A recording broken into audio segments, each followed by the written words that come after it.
পর্তুগালের একজন খেলোয়াড় রোনালদো, সে সিরিয়া তুরস্কের এই ভূমিকম্প এই বিধ্বস্ত এরিয়াতে সে কোটি কোটি টাকা সে দান করেছে। এটা কি তার খারাপ কাজ না ভালো কাজ? অবশ্যই নেক আমল। কিন্তু এই নেক আমল দিয়ে লাভ নাই তো। কি নাই? আসতে বলুন, কি নাই তার মধ্যে? ইমান নাই। আবার ইমানদারের ইমান আছে কিন্তু আমল নাই। নামই তো ইমান আলী। নাম কি? ইমান আলী। নাম হলো রমজান আলী। রমজান মাসে দুপুরে ভাত খায়। লাভ হলো? বলেন তো। হলো না। নাম হলো আতর আলী। গাজার গন্ধে কাছে যাওয়া যায় না। আছে না? নাম হলো হিম্মত আলী। সাইকেলের চাকা বাস্ট হলে শীত হয়ে পড়ে। লাভ তো নাই। নাম দিয়ে, বংশ দিয়ে আর নেতৃত্বের অহংকার দিয়ে জান্নাত পাওয়া যাবে না। জান্নাত পেতে হলে আমাকে থাকতে হবে দুটো পুঁজি, একটা ঈমান আর একটা কি? আমল। যদি বংশ দিয়ে জান্নাত পাওয়া যেত, বংশের সেরা বংশ তো আমরা জানি, আল্লাহ তাআলা একটা বংশের নামে সূরাও দিয়েছেন, কুরাইশ। আছে না নাই? আছে। আলী ইমরান আছে না নাই? আছে। কিন্তু লাভ তো নাই। যে বংশে আমার নবীর জন্ম, লিইলাফি কুরাইশিন ইলাফিহিম রিহলাতাশ শিতাই ওয়াস সাইফ। এই কুরাইশ বংশ আবুল আহাবের জন্ম। আমার নবীর যে বংশে জন্ম আবুল আহাবেরও সেই বংশে জন্ম। আবুল আহাব জান্নাতি না জাহান্নামী? বলেন জান্নাতি না জাহান্নামী? কি নাই? বলেন কি নাই? ঈমান নাই। বংশ দিয়ে কি করব আমি? পিতার পরিচয় দিয়ে আমি করব কি? পিতার পরিচয় দিয়ে যদি জান্নাত পাওয়া যেত, ইব্রাহিম আলাইহিস সালাতু ওয়াস সালামের দিকে তাকান, নূহ আলাইহিস সালাতু ওয়াস সালামের দিকে তাকান। নূহ আলাইহিস সালাতু ওয়াস সালামের ছেলে হলো কেনান, যার বাবা হলো একজন নবী। নবীর সন্তান হয়েও কেনান কিন্তু জান্নাত পায় নাই, কারণ তার মধ্যে কি নাই? ঈমান নাই। আবার আল্লাহর সবচেয়ে কাছের নবীদের ভিতরে একজন নবী খলিল, আল্লাহর খলিল যাকে বলা হয়, ইব্রাহিম আলাইহিস সালাতু ওয়াস সালাম। তার পিতা হলো আজার। এত বড় দামি পয়গম্বরের বাবা হয়েও কোনো লাভ হলো না, কারণ তার মধ্যে ঈমান নাই। এই জন্য বাবার পরিচয় দিয়া, সন্তানের পরিচয় দিয়া, বংশের পরিচয় দিয়ে কোনো লাভ হবে না। বাবা পীর ছিল, পীরজাদা হয়েও কোনো লাভ হবে না। ঠিক কিনা? মাস 6 আগে আমার এক প্রোগ্রাম ছিল চট্টগ্রাম।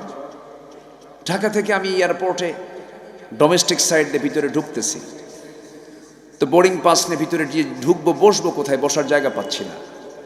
এখন যেখানে যাওয়া হয় সেখানে পুরুষের আনাগোনা বেশি না মহিলার আনাগোনা বেশি? মার্কেটেও পুরুষ বেশি না মহিলা বেশি? মহিলা বেশি। কাদের মা বোন যায়? বলে আমাদেরই তো। তো বসার জায়গা পাচ্ছি না আমি। এখন তো মেয়েরা যাক, সফর করতেই পারে, যদি মাহারাম সাথে থাকে যেতেই পারে, কিন্তু গায়ে কি কাপড় চোপড় আছে? গায়ে তো কাপড় চোপড়ও নাই। কাপড় চোপড় পরলে নাকি দাদি হয়ে যায়, নানি হয়ে যায়। কাপড় চোপড় যত খুলতে পারবে সে নাকি তত আধুনিক হতে পারবে। কাপড় খুললে যদি আধুনিক হওয়া যায়, তাহলে বনের পশু হচ্ছে পৃথিবীর সবচাইতে আধুনিক প্রাণী। তারাই তো আধুনিক হওয়ার কথা ছিল। সামনে বসার জায়গা পাচ্ছি না, বসবো কোথায়? আমি টুপিওয়ালা খুঁজতেছি, আমিও টুপিওয়ালা খুঁজতেছি। দেখি যে একটা কোনায় এক হুজুর বসে আছে। ভাবলাম যে উনিও টুপিওয়ালা, আমিও টুপিওয়ালা, যায় বসি। তো পাশে গিয়ে বসি, আমি তাকে সুন্দর করে একটা সালাম দিলাম ঠিক, কিন্তু কোনো উত্তর নাই, মাথাও নড়াচড়া নাই, সম্মতি যে তাও নেই। উনি সোজা আমার টুপির দিকে চেয়ে আছে, মানে ওনার টুপি আর আমার টুপি মিলে নাই। আমার কথা কি বুঝতেছেন? আমার কথা কি বোঝা যায়? আমার টুপিটা ওনার মিলে নাই, ওনার পছন্দ হয় নাই, উনি উত্তর ঠিক মতো নিচ্ছেন না। আমি সবার কাছে একটা আরজ করব, কি জানেন? পৃথিবীতে সবচেয়ে বেশি হাফেজ কোন দেশে? বলেন তো। আচ্ছা, আলেম ওলামার দেশ কাকে বলা হয়? মসজিদের দেশ কোনটাকে বলা হয়? বাংলাদেশ। এত আলেম ওলামা, এত হাফেজ কোরআন, কিন্তু আমরা ব্যর্থ। কেন? শয়তানের মার্কেটিং সফল। শয়তান কিছু মার্কেটিং করতে বের হয় সকালবেলা, এর মধ্যে একটা মার্কেটিং হলো হিংসা নিয়ে যায়, জুলুম নিয়ে যায়, হিংসা নিয়ে যায়, জুলুম নিয়ে যায়, কৃপণতা নিয়ে যায়। কোন এক পয়গম্বর একদিন বলে ফেললেন, এই শয়তান তুমি আজকে কোথায় যাচ্ছ, কি নিয়ে যাচ্ছ? কে কৃপণতা কার কাছে? ধনীর কাছে। জুলুম কার কাছে? শাসকের কাছে। আর হিংসা কার কাছে? আলেমদের কাছে। আমার কথা কি বুঝে আসতেছে? হুজুরদের কাছে আমরা সবাই দোয়া চাইতে যাই। আমি সবার কাছে আরজ করবো, আপনারা একটু আমার দেশের হুজুরদের জন্য একটু দোয়া করে, আল্লাহ যেন হুজুরদেরকে এক করে দেয়। জোরে বলি আমিন। আজকে যদি সমস্ত উলামা একটা প্ল্যাটফর্মে দাঁড়িয়ে যদি বাতিলদের বিরুদ্ধে যদি একটা হুঙ্কার দিত, বাতিল শক্তি সব বঙ্গোপসাগরে হাবুডুবু খেত।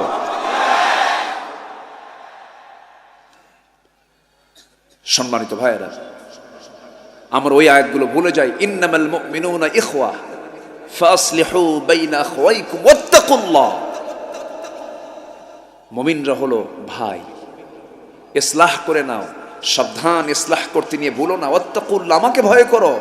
ইসলাহ কিন্তু হতেই হবে, ভ্রাতৃত্বের বন্ধনে আবদ্ধ কিন্তু হতেই হবে। ওয়াতাসিমু বিহাবলিল্লাহি জামিআ ওয়া লা তাফাররাকু। এই কথাগুলো কি আমরা ভুলে যাই? তো আমি পাশে বসে সালাম দিলাম, উত্তর পেলাম না, পরে আবার নিজে উইলিংলি বললাম, মুরব্বী আমি সালাম দিয়েছি, তো আপনার নামটা কি? তখন উনি একদম খুব গরম হয়ে, কথা বলবেনই না, গরম হয়ে বলতেছে, আমি অমক পীরজাদা। অমক পীরজাদা বলছে। আমি পীরকে মহাব্বত করি, হক্কানি যদি পীর হয় অবশ্যই সম্মান করি। এই দেশে পীরদের আগমন হয় কি হয় নাই? হয়েছে না? হয়েছে। এই তো বাগেরহাটে শুয়ে আছেন খান জাহান আলী রহমতুল্লাহ আলাই, সিলেটের মাটিতে শুয়ে আছেন শাহজালাল, ইয়েমেন থেকে এসেছেন, ইয়েমেনি রহমতুল্লাহ আলাই। এরকম করে হাজার আউলিয়ার আগমন আমার দেশে হয়েছে। রাশিয়ার বলখ থেকে, সেই বুখারা থেকে অনেক আলেম উলামা আমার দেশে সফর করেছেন। তো আমি পীরকে ভালোবাসি, ভুল বুঝবেন না আবার। তো উনি যখন বললেন আমি অমুক পীরজাদা, আমি শুনলাম। এরপর আমাকে আবার উইলিংলি বলতেছেন, আপনি কে, আপনার নাম কি? আমি বললাম আমি হলাম নবীজাদা। কি কথা কি বুঝতেছেন আপনারা? রাগ করলেন নাকি আপনারা? আমি কইছি নবীজাদা। আমার দিকে তাকায় বলে, আপনি কি বললেন এটা? হ্যাঁ, আপনি যদি পীরের ছেলের পরিচয় দিয়ে যদি পীরজাদা বলতে পারেন, আমি হলাম আদমের সন্তান। ওয়ালাকাদ কাররামনা বানি আদম। আল্লাহ নিজে বক্তব্য দিয়েছেন, আমি আদম সন্তানকে সম্মান দিয়েছি। আমাদের সবচেয়ে বড় পরিচয় হলো আমরা আদম সন্তান। আমার বাপ আদম নবী, আমি তার ছেলে জাদা, নবী জাদা। 1 ডিগ্রি বেশি হয়েছে না? লাভ কি? কোনো লাভ নাই তো। নবীর ছেলে কাফের হয়, নবীর বাপ কাফের হয়, এরকম ইতিহাস রেকর্ড আছে না নাই? আজ পর্যন্ত আমার দেশে সব পীরের ছেলে পীরজাদা, 2-1টা হারামজাদা নাই। কষ্ট পাচ্ছেন নাকি আপনারা? দুষ্ট বদমাইশ কিছু আছে যাদের নামাজ লাগে না, পানির তলে মোমবাতি বাবা বাতাসে নেভে না, বাবার নামে হালকা দিলে ওযু গোসল লাগে না। এরকমও দরবার আছে আমার দেশে, আছে না? আছে।